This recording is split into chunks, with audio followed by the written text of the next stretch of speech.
how we're talking about it, how a lot of people are talking about it, right, is it's all about discovery now, and that's in multiple forms. And so if you think about all of the agents and how they're searching for the right content and surfacing, that's just the most fundamentally most important aspect of it, right? Because that's who's identifying or how they're identifying who shows up.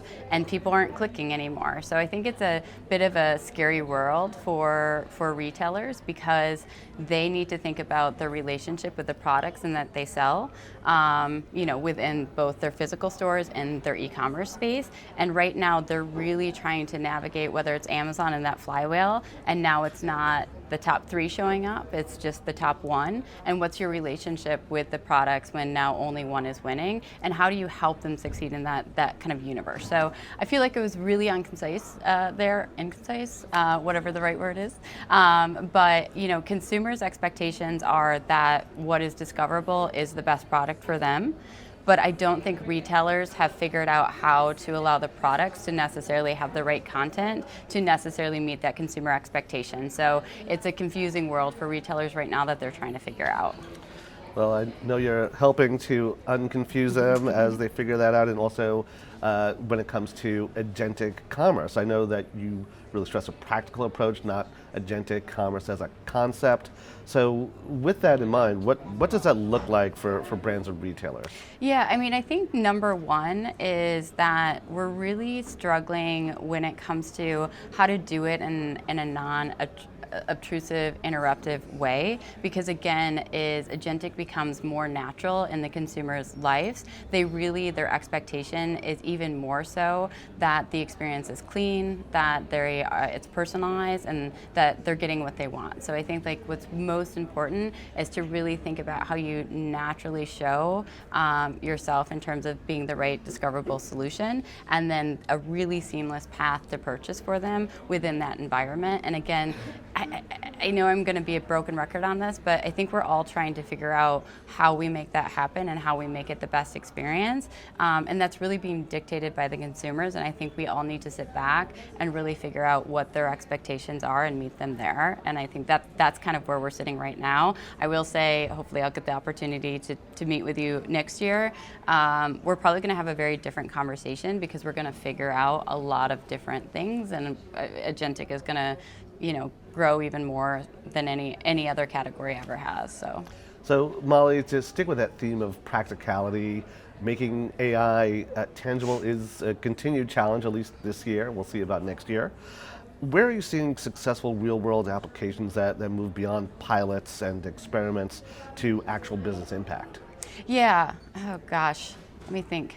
I don't necessarily have a good agentic commerce example to it, but I do just think that where I've seen it really successful in my own life is how surprisingly quick any of the AI partners that I'm using, how personalized they get so quickly, and then how comfortable I am, and to really assuming that they know what I need and what I want. And so I think just for myself, I guess a personal anecdote, but I think the narrative I've been hearing is, again, how personalized it is. And I think that's where the success is, and also, again, the scariness of it.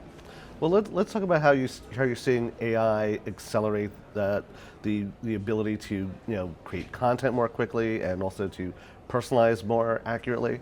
How do you balance speed with quality, and where does the human expertise element still matter most? Yeah, we had a really we talked about this at dinner last night, and I think what's really interesting is what you're seeing is a big age gap a little bit, where I would say people like us, 20, 30 years into your career, I think we're being much more cautious when it comes to how to create content, how to use it to, to supplement what you're doing. And what we're seeing with younger generations who are adapting quicker, but they're using it almost as a replacement, and they're removing that human element. So what is interesting is you are seeing, based on, there's a huge age gap, I guess, is what I'm saying in terms of how you're using AI. And I do think, again, over the next 6 months, 12 months, 2 years, that's where we're really going to start to figure out what is the right balance between the human and the agentic side of it. And again, I don't think that we're quite there. To get into a bit of our industry in terms of content, what I have liked seeing, because I think people are really afraid that, it's going to replace creative and we're going to lose that side of like that human element of it. And I have been seeing it really work in terms of that utilitarian way, but not replacing the human creativity. And I hope that that stays, because I am still seeing that be where we're at right now.